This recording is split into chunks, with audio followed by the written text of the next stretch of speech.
앞뒤 좌우에 계신 분들하고 이렇게 한번 인사해 보십시다. 선지자가 됩시다.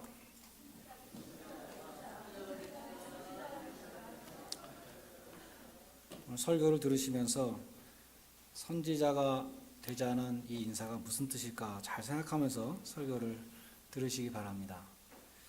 오순절에 성령이 강림하심으로 교회가 시작되었죠. 오순절은 초실절이라고도 하는데 성령의 첫 열매, 이 교회의 출발이 성령님이 오시는 이 오순절에 시작됐다는 것입니다. 오순절 마가의 다락방에서 함께 모여 기도하던 이 120명의 문도들이 성령님이 임하셨을 때 방언으로 말하기 시작했습니다.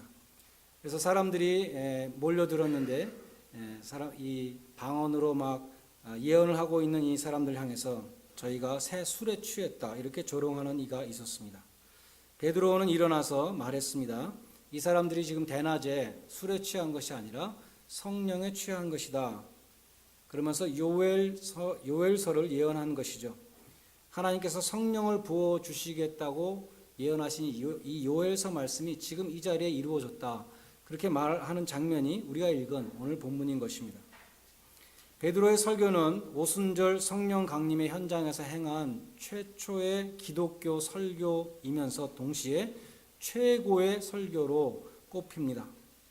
역사상 가장 위대한 설교로 꼽히는 이 베드로의 설교의 특징은 16절로 36절까지인데 우리에게서 읽어보면 두 가지 특징이 있습니다.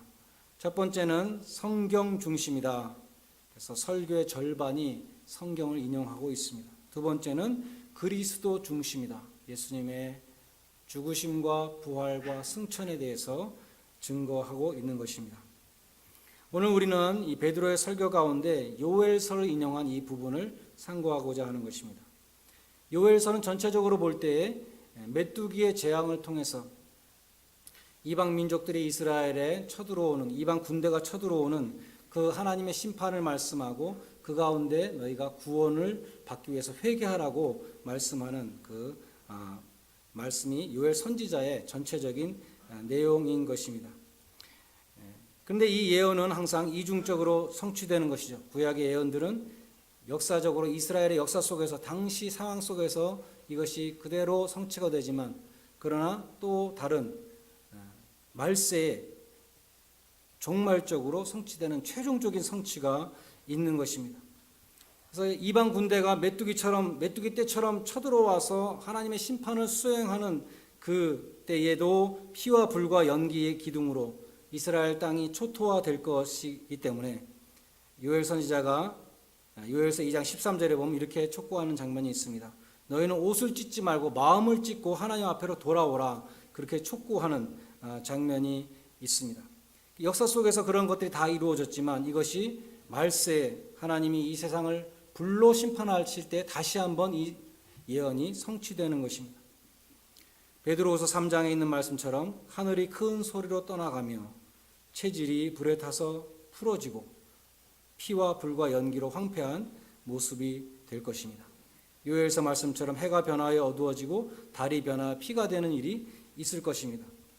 그러나 그러한 참혹한 심판의 현장에서도 하나님은 구원을 베풀어 주시는데 그것이 요엘서 2장 32절 말씀이고 오늘 사도행전 본문에서는 21장에 기록되어 있습니다.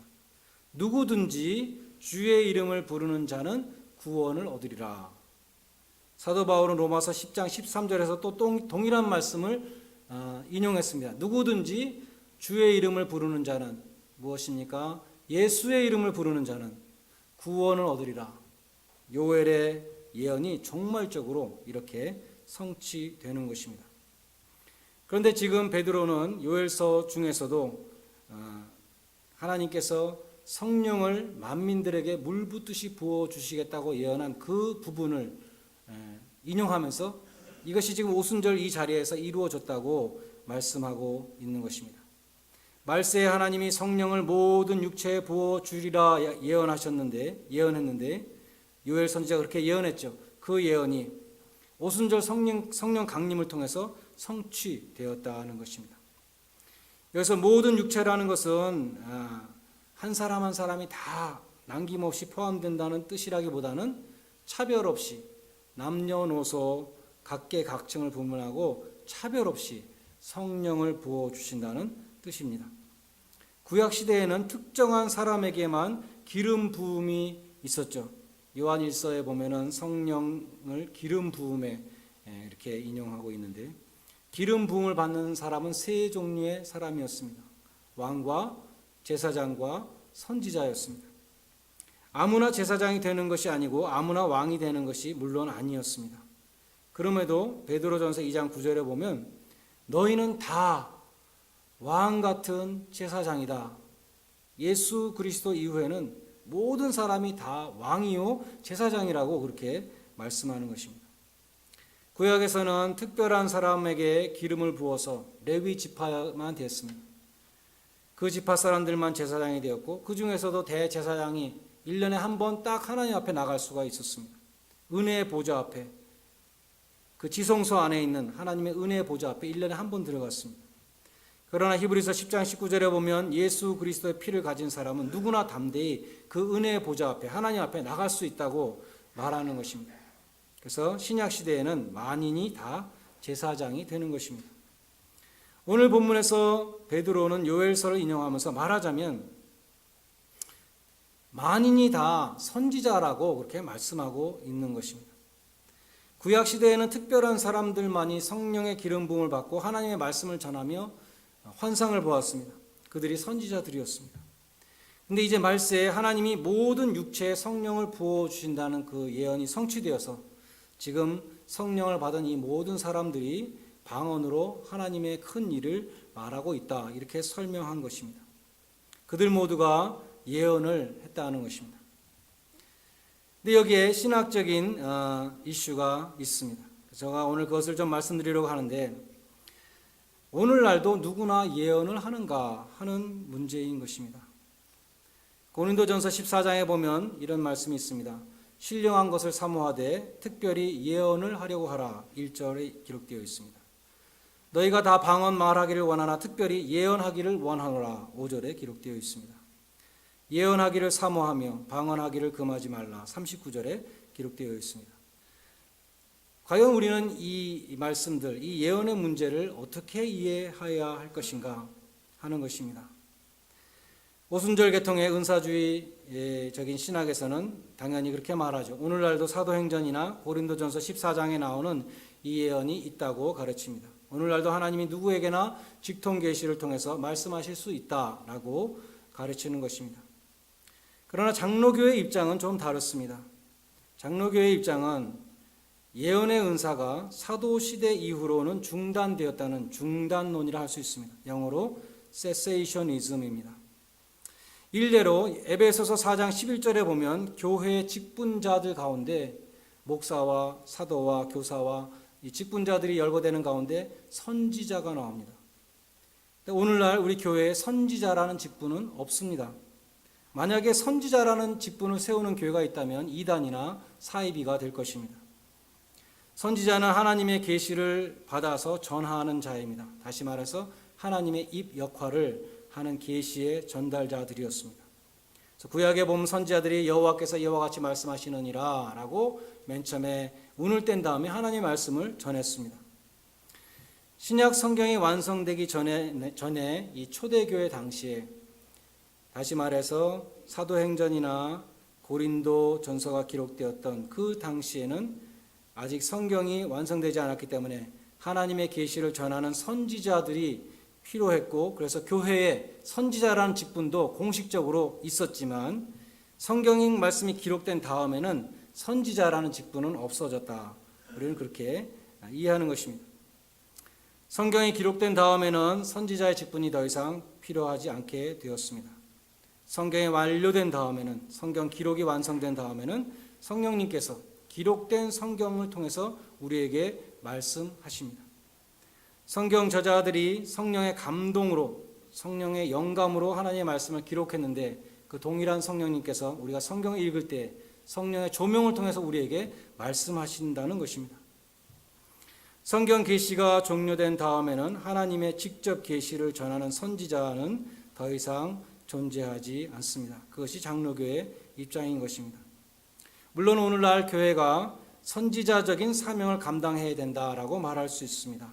교회가 이 시대를 분별하고 하나님의 말씀으로 경고하고 죄악을 고발하고 하나님께 돌아오라고 외치는 그러한 선지자적인 사명을 감당할 수 있습니다. 그러나 새로운 계시를 받아서 경고하는 것이 아니라 기록된 말씀을 가지고 경고하는 것입니다. 사도행전 21장 10절로 11절에 보면 아가보라고 하는 선지자가 있었습니다. 이 선지자가 바울의 띠를 가져다가 바울의 벨트를 가져다가 자기의 수족을 결박했습니다. 그리고 이렇게 말합니다. 성령이 말씀하시되 예루살렘에서 유대인들이 이 벨트에 이 띠의 임자를 이렇게 결박하리라. 이방인의 손에 넘겨주리라. 이렇게 예언했습니다. 바울은 그 예언에도 불구하고 예루살렘으로 들어갔고 그 예언대로 예루살렘에서 결박을 당하게 됩니다. 이 본문에 대해서 대표적인 은사 중단론자인 이 존 맥아더 목사님은 이렇게 주석했습니다. 선지자의 직무에는 계시적인 측면과 비계시적인 측면이 있는데 예언 은사의 이 계시적인 측면은 성경의 완성과 함께 사도 시대에 끝났고 반면에 선지자의 사역 가운데 교리적이고 실제적인 권면을 하는 이 비계시적인 측면은 오늘날 복음 전파자와 목사와 교사에게 계승되었다. 이렇게 주석을 했습니다. 그러나 같은 칼빈주의 신학자이면서도 존 파이퍼 목사님 또 다르게 말하는 분입니다. 자기는 방언을 못하지만 방언의 능력을 달라고 하나님 앞에 기도하고 있으며 특별히 예언의 은사를 사모한다고 그렇게 말합니다. 이 파이퍼 목사님은 예언의 은사의 남용과 오용으로 인한 그 위험을 인정하지만 그보다 더 큰 위험성은 은사를 부정하게 될 때에 교회의 영성이 메마르게 되는 위험이 있다. 그렇게 걱정을 합니다. 우리가 과연 예언과 방언이 없는 교회는 메마른 교회가 될 수밖에 없을까? 그것은 좀 의문이라 할 수 있습니다. 우리는 오히려 이 예언에 심각한 폐해가 있다는 사실을 우리는 직시해야 될 것입니다. 일례로 작년에 LA에 거주하는 어떤 여자 전도사님, 제가 이름을 안 대도 여러분들이 다 이름을 알 것 같아요. 작년 12월 14일 새벽 4시 반에 전쟁이 일어난다고 예언을 해서 큰 무리를 일으켰습니다. 그 사람의 예언 동영상을 저도 봤는데 금방 100만을 돌파했습니다. 많은 사람들이 미국이나 필리핀 등지로 탈출을 했습니다. 한국에서부터 나갔고요. 한국 교회와 사회에 끼친 여파가 컸기 때문에 지난 2월 달에는 그것이 알고 싶다라는 프로그램에서조차 특집으로 다루었습니다. 그런데 12월 14일 새벽에 전쟁이 일어나지 않았습니다. 사람들이 당연히 그 사람에게 물어봤겠죠. 그러니까 이 여자분이 12월 15일 날 자기의 페이스북에 이렇게 썼습니다. 지금 이미 20만 명의 북한군이 땅굴을 통해서 남한으로 들어와 있는데 남한 언론에 종북 세력이 너무나 많아서 보도가 안 되고 있는 것이다. 이렇게 말을 했습니다.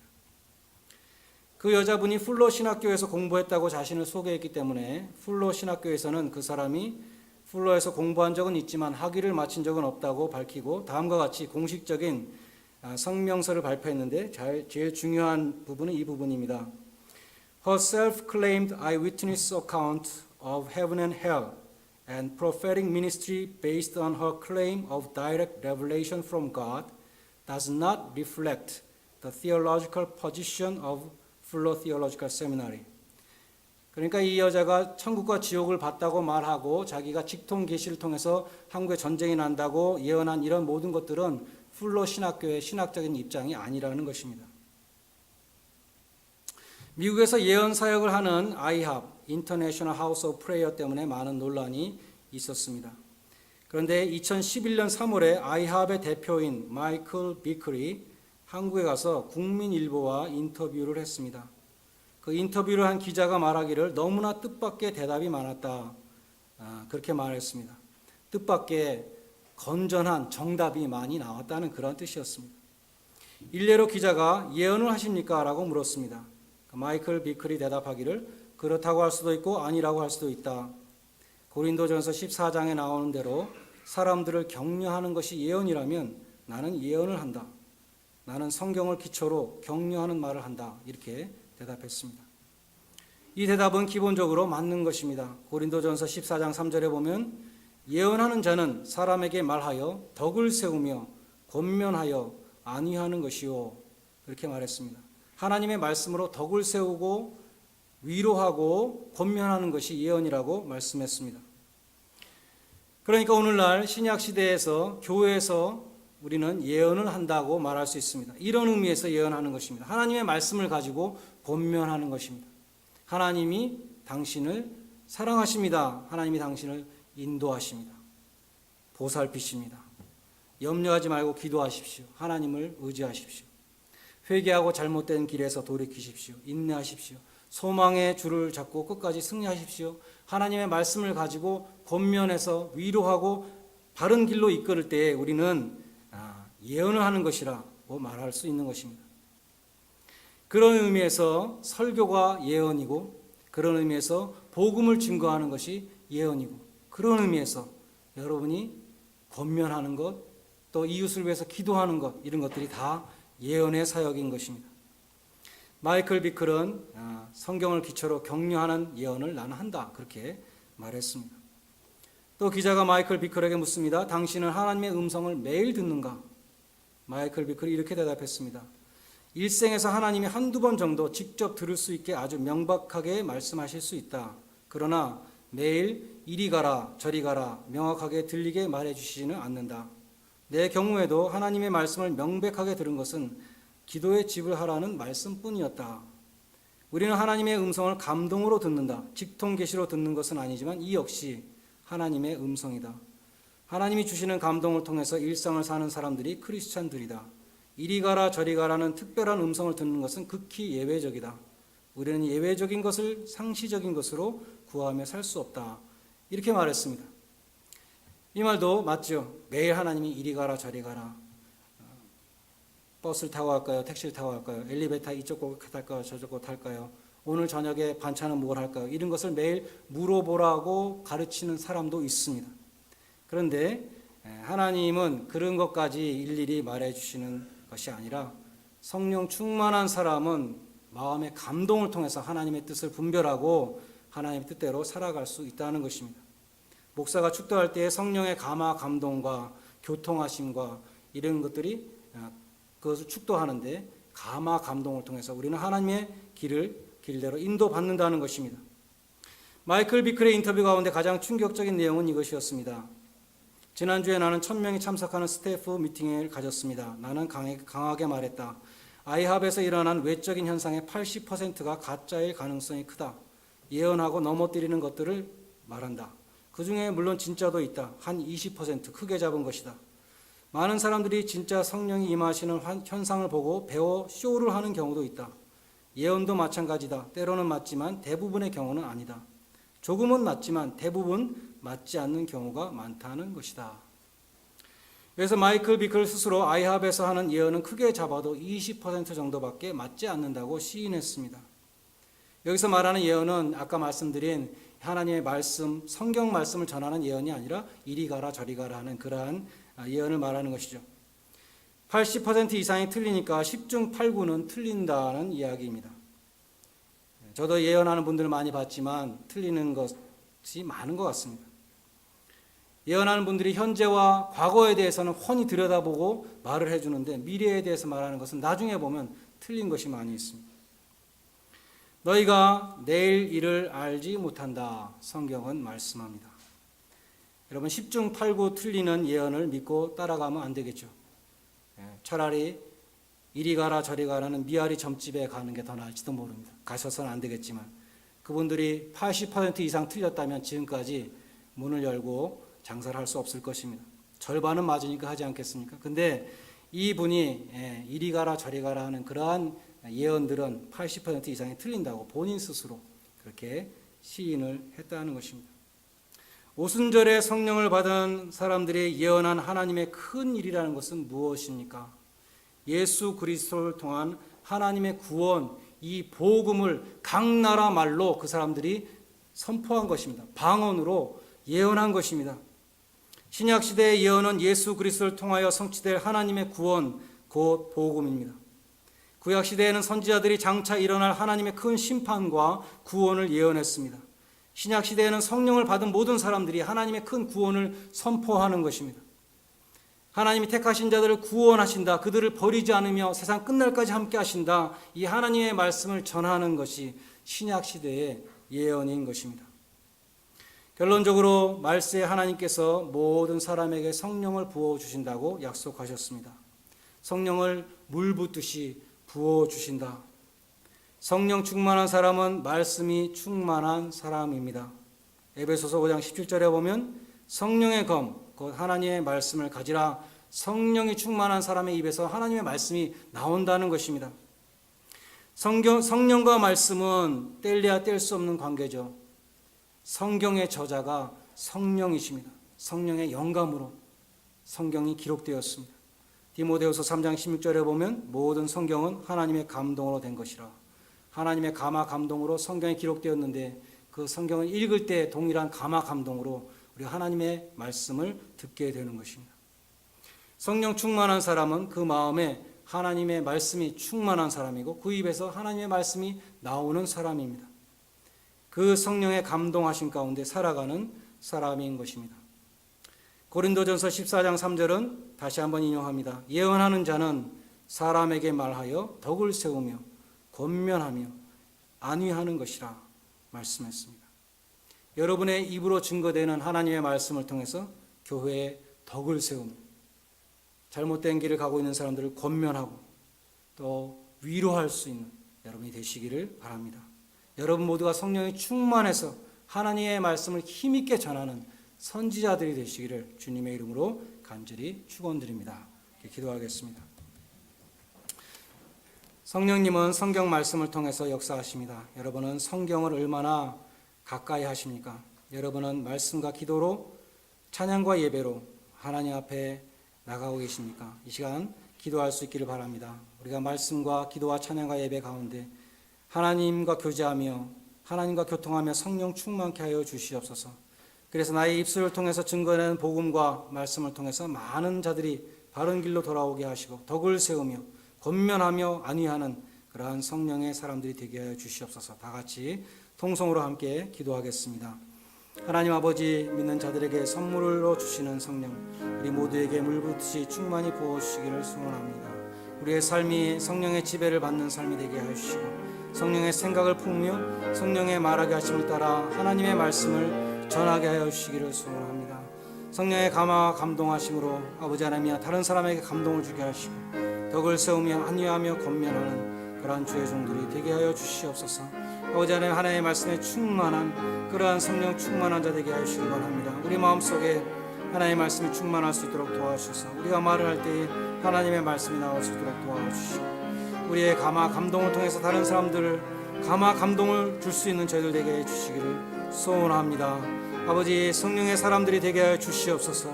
아버지 하나님의 많은 사람들 바로 세우는 자들 되게 하시고 아버지 하나님의 위로하는 자들 되게 하시고 아버지 하나님의 진리를 전파하는 자들 되게 해주시기를 원합니다. 성령님께서 가르쳐 주시는 귀한 지혜로 우리 많은 사람들을 인도할 수 있는 자들 되게 해주시기를 간절히 바라옵고 원합니다. 아버지 하나님이여 모든 자들에게 물 붓듯이 부어주신다고 약속하여 주셨사오니 하나님께서 우리에게 성령을 충만히 부어주시며 아버지 하나님이여 하나님의 귀한 사역들을 감당할 때 나의 힘으로 감당하는 것이 아니라 성령의 은사들로 감당하게 하시며 성령의 열매들을 풍성히 품을 수 있는 죄종들이 다 되게 하여 주시옵소서. 아버지 주님 붙들어 주시옵소서. 우리 한 사람 한 사람을 사용하여 주시고 우리 한 사람 한 사람 통해서 성령의 열매를 맺게 하여 주시옵소서. 아멘.